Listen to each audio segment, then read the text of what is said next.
Well, hey everybody, welcome to another episode of Totally Amazing Mushrooms. We got an awesome day planned. We're going to go to several different places and we're going to stop at the lake and have a little campfire and maybe roast a hot dog for lunch, and then we're going to head back out onto the trails. So come for a walk with us, see what we can see. These guys are really cool looking.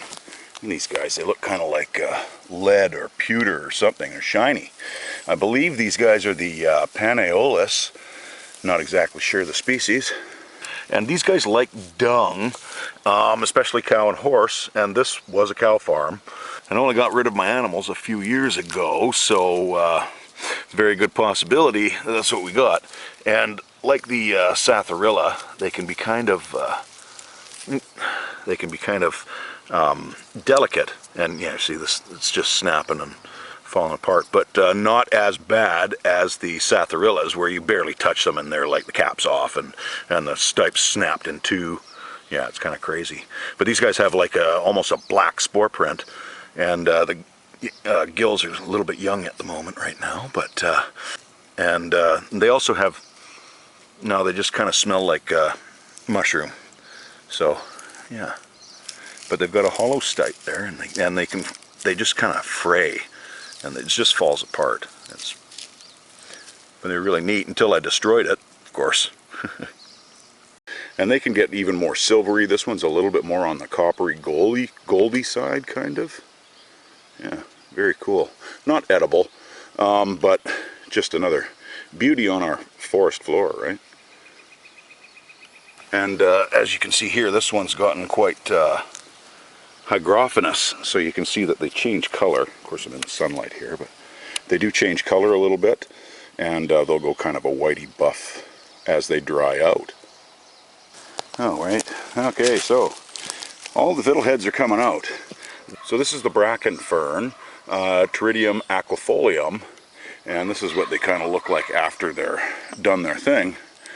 Now, these guys are not edible. Well, some countries, yeah, they eat them, but also in those same countries, they have had a huge uptick in throat and stomach cancers from these guys. And the best way to tell the difference between these fiddleheads and other fiddleheads, one, they normally come independently like that, and two, if you look at it almost looks like a curled up kind of eagle claw or eagle talon, like he's kind of going like that when they're very younger, like this one here. But yeah, so don't go eating these guys because they are carcinogenic. Unfortunately, because fiddleheads can be delicious, and I understand that these actually guys are kind of nutty, but you know, always err on the side of caution. But another thing about these guys is that they quite often will grow without anything around them, and nothing will grow in their little area of where they go in. It's like over here, all you see kind of are the bracken stalks. But yeah, carcinogenic, so stay away from these guys. Here's some more Copernellus micaceus. You can see the little flecks on top of it there. And this one's auto-digesting. It's starting to dissolve and go black, as we can see. Yeah, cool. Yeah, because when I showed the auto-digesters last time, there wasn't any that were digesting at that point. They were all like that guy there. So yeah, awesome. Only two here, and one's auto-digested, so not harvesting that. But we're actually on the hunt for morchellas or verpa. I don't really care which. And if I came across a whole swack of these micaceus, I'd pick those two. There's something about the ringed mushrooms that I find just so amazing. They're just absolutely beautiful. Just hiding under here. This guy. And a striated. Yeah. Now when I first looked at this guy, I thought possibly Meadomyces dissimulans, but apparently, first off, I understand that they might not be in North America, and what we think that we found the dissimulans in North America, it's actually mutilans. So not sure on that. However, I took one of these home for a spore print, and by the time I got back to the house, it was in 4 different pieces. And so fragile. So that kind of puts me into the Satharella genus, I'm thinking. And by its colors and its ring and all its other stuff here, I'm kind of thinking that it's Satharella longistriata. But I may totally be off base. They're doing a huge amount of DNA studies on the Satharella and the Panaeolus genus. And so there's going to be a whole lot of changes. There's probably going to be new genuses added and stuff like that. Yeah, so this guy's got a really, really dark spore print to it. Now I may be totally off base on this one, which is very possible. But if you happen to know exactly what this is, or possibly if I am correct on that, please let us know in the comments. That would be awesome. Be greatly appreciated. And the cap is not viscid. It's and you can see how striated this guy is. And it is hygrophanous. So it changed color to a kind of a dull drabby kind of color. And that's all that I can say about this guy. And these guys are still going strong. I can't believe it. We got some Pseudohydnum gelatinosum here, some cat tongue. Well, they're not going strong. They're getting pretty soft here, but you can see their little teethuses there. And these guys are totally edible, even raw, and you can candy them. And I believe Walks with Moss candies them with her homemade jellies. So that'd be pretty cool. Cat tongue. Meow. And would you believe, here's an old winter chanterelle, Craterellus tubiformis. Wow, he's way done, but very cool that I'm still seeing them. Also, when these guys are harvestable, they are full of everything, including themselves. No, they're they're loaded with vitamins and antioxidants and polysaccharides and triterpenes and just goodliness, just chock full of goodliness for you. Not this one. Little tiny guy here. This is the early saxifrage, Saxifraga integrifolia. He's also got another name, and I can't remember exactly what it is. And they come out of this little basal pad of little leaves and whatnot. And these actually are edible. Their leaves are a little furry, and they're quite bitter, not very palatable. But their stalk is crisp, and it's juicy, and they're quite nice. And here's another one right here that looks like the top's gotten bitten off by a bug or a deer or something like that. But these are the only 2 that are sitting here for now. I'm sure there's more around. I just haven't spotted them yet. But yeah, you can slice these guys up and put them in your salad, and you can see they got tiny little hairs, and they're just very, very soft. They're not going to affect you at all, but beautiful. They're also known as a rock breaker. Well, they're growing right against this big old chunk of bedrock here. It's all sandstone around here. They're actually quite sweet. I just took that one that the flower got eaten off of, and I'm chewing on it, and it's quite sweet. It is not bitter. It's quite nice. It's very refreshing. You know what it reminds me of is Siberian miner's lettuce, Claytonia siberica. Yeah, that's what it kind of reminds me of. Yummy! Nice little refreshing snack. I don't know if this is the same turtle. There he is. Hello, Mr. Turtle. I guess he's trying to get as much heat out of the sun as he can. It's very, very cloudy today, but there is, I can feel the warmth against my face, so. In the meantime, something biting my leg. This is good times right there. The little dog can't figure out where are we walking? Oh my goodness, there was another turtle on the other side. I didn't see him. Well, Little and I are just roasting a hot dog down by the lake. Well, a couple of hot dogs. She likes them too. Yeah, but what a beautiful day. Absolutely gorgeous. And of course, after our bomb cyclone there, we've got plenty of firewood. Yeah, so we're doing a little bit of cleanup down by the lake here of the branches that came down, and having a little cookout at the same time. What a great day. We've got a red-winged blackbird right ahead above us here, and the juniper tree.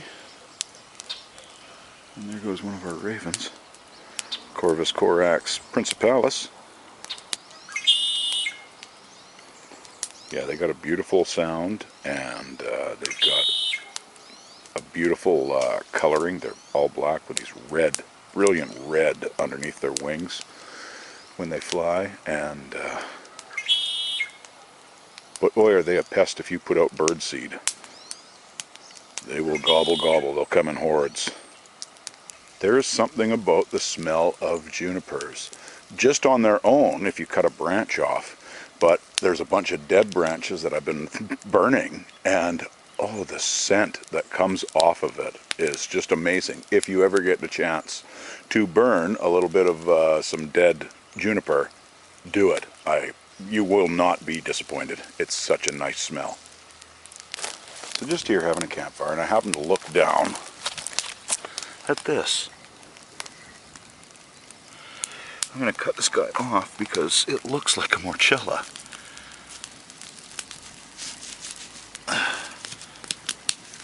And it is. My goodness. Okay, this is bizarre. Look at this guy. All those pockets, and they're not folds, they're more like little pockets and whatnot. This guy's a little bit, he's been here for I don't know how long. This is bizarre.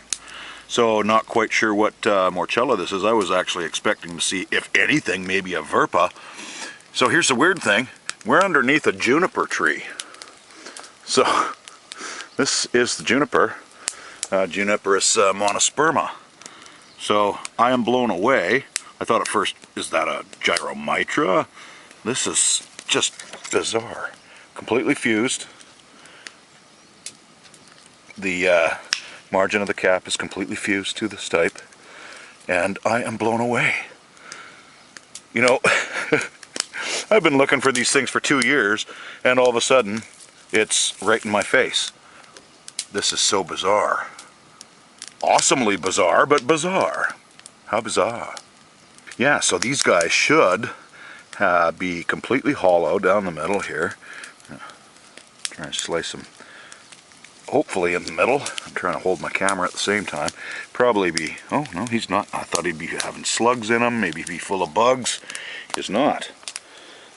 Wow, okay, so the stipe is completely hollow, and so is the cap. Looks like the top of it might be a little, I don't know. I love it. Beautiful. So, yeah. It's just amazing. Very, very popular mushroom for sure. And I just did not expect this guy to be out yet. Okay, I admit it's the 2nd of April, and they do come out in April, but I thought maybe I would find verpas, maybe the bohemica, or maybe the conica, I'm not sure, but yeah, no, we got one of these. We got an actual morchella. And not only are they very popular just for their edibility, they also have many, many things in them. Like they got loads of different vitamins and minerals, and they've got antioxidant properties and support your immune system, and they're anti-inflammatory. But a few neat things though is they're not high in calories, and they're not high in fat either. So this is just awesome for if you're trying to, like, you know, like keep your weight down like me. But they also are very, very rich and high in fiber, and they've got some amino acids in them, which are going to help protect us against like heart disease and different chronic diseases like cancers and stuff like that. And yes, they do have different beta-glucans in them, and which are polysaccharides and whatnot. Now they're loaded in iron, but they've also got ergosterols, which produces vitamin D in amongst the fruiting body of these guys. and really, really high in the vitamin D too. Like they've got, like it's something like 1/5 of your daily ration if you just have like 100 grams of these things. So it's just amazing.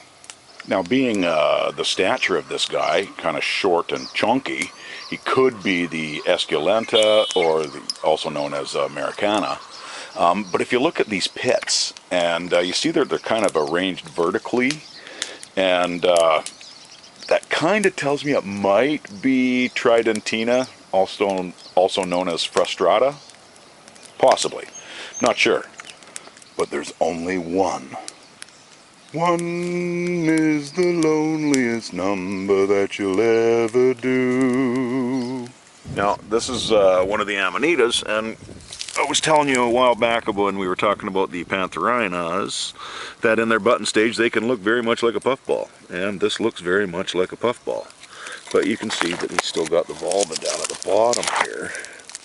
But I'm not going to dig him up or anything like that. But he's dried out, and I can't really tell what he is. It's probably a Pantherina because that's what is coming out right now. This looks to me like a Gyromitra. Quite possibly. This guy here, instead of having those pockets and pits like the Morellas do, these guys have more like folds. Looks kind of like more like a brain, and usually they are attached at the top and not so much on the stipe. But we're going to pull out our knife and we're going to cut this guy open and take a look at the inside, and then you can see the difference between the Morella that we had. But this one is, I believe, Gyromitra. I believe this one's Gyromitra esculenta. But let's find out by cutting it in half. So you can pretty much see this guy solid all the way through up the stipe here. You know, our morels, we know, are hollow through the stipe. And this guy's just, you know, there's no hollow cavities in there that in the stipe area. Of course, there's going to be cavities here. These are all folds. Yeah, pretty amazing. So there's our, and these guys are loaded with gyromitrin, which is really, really toxic for us. So stay away from these guys, and when you're looking for morels, be very, very careful. And also, how I'd mentioned with the Morella, how they are attached at the stipe all the way up. These guys, as we can see, are not. And they're attached up at the top of the cap up here. Just another little indicator to keep you all safe, my friends.